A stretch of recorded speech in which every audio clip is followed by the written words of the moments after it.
Hi, Mette here. I'm sending you this story from Denmark.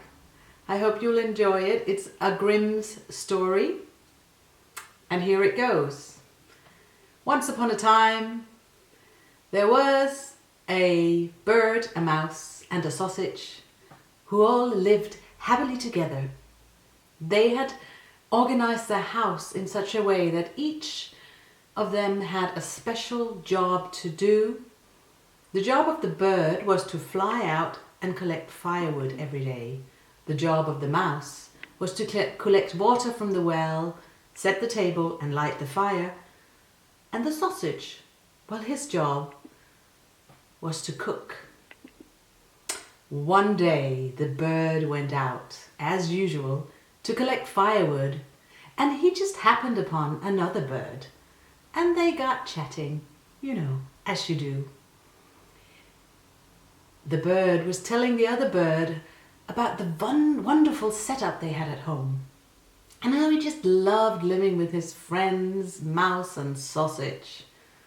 When the other bird heard this, he just started shaking his head, and in the end he just said, "What a fool you are! What an utter fool! Do you not realize the others are taking huge advantage of you? You are doing all the work, the heavy lifting, carrying all that wood forth and back every day." The bird had never thought of this. It was a complete surprise, but now he did start thinking about it. It was true that actually, once the mouse had, collected water and set the table and lit the fire, he had time for a nap before dinner. And the sausage, well, all he really did was, he would dive into the stew, sometimes only once, if it was salty enough, and sometimes he might slide through 2 or 3 times, but that was all he did. Compared to birds flying, carrying wood, it was nothing. The next morning, Bird gathered up his friend and he said, "I refuse to collect firewood anymore. I won't do it anymore." Mouse and sausage were like, "What's going on? This works so well, come on. Why should we change when everything is so good?" But Bird was adamant he was not going to collect firewood anymore. So they decided to draw lots. And it just so happens that sausage was the one who was going to collect firewood, mouse was going to cook, and bird was going to collect water, set the table and lit the fire. And so it was. Sausage went out. The other 2 got on with their jobs, and before long they were done, and they just started to wait for sausage to get back with a new pile of fire. And they waited and they waited and they waited and they waited and they waited, and sausage didn't come back, and they started to get a bit worried. Maybe something had happened to sausage. So Bird set out to find his friend. He flew towards the forest, and pretty soon he saw a big, big dog by the edge of the forest. He approached the dog. "Have you by any chance seen a sausage around here?" "Yes, I've seen a sausage. I've eaten that sausage. It was delicious." "What do you mean? You've eaten sausage? You can't do that.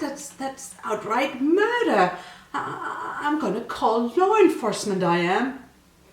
"Well, you can just go right ahead, but let me tell you something. That sausage, he was a dodgy old sausage. He was carrying forged papers."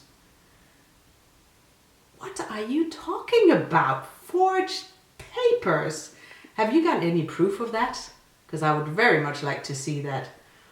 "Well, I'm afraid not. I ate the papers too," said the dog, and then he went away. And Bird knew there was nothing else to do than go back home and tell Mouse the very sad news. The two of them were heartbroken, but they thought, there's nothing we can do. We're just going to have to go and make the best of it and see if we can manage on our own from now on. So Mouse got ready to start the cooking. He remembered what Sausage used to do. Just dive right in there and then have a little taste. He did that. But as soon as his fur hit that hot cabbage, he just got all stuck and he couldn't catch his breath, and he just kind of blah, blah, blah, blah, blah. Now Bird went to look what was going on in the kitchen, and when he came in, he saw his friend lying in that pot of cabbage, lifeless. He panicked. He threw the wood all over, and the wood caught fire, and soon the whole kitchen was alit, and Bird flew out to the well to get water. Unfortunately, in his panic, the bucket dropped right to the bottom of the well, and Bird dove right down to get it. But as he did, he hit his head on a hard rock. It knocked him unconscious, and that was the end of Bird. And that too is the end of the story of Bird and Mouse and Sausage.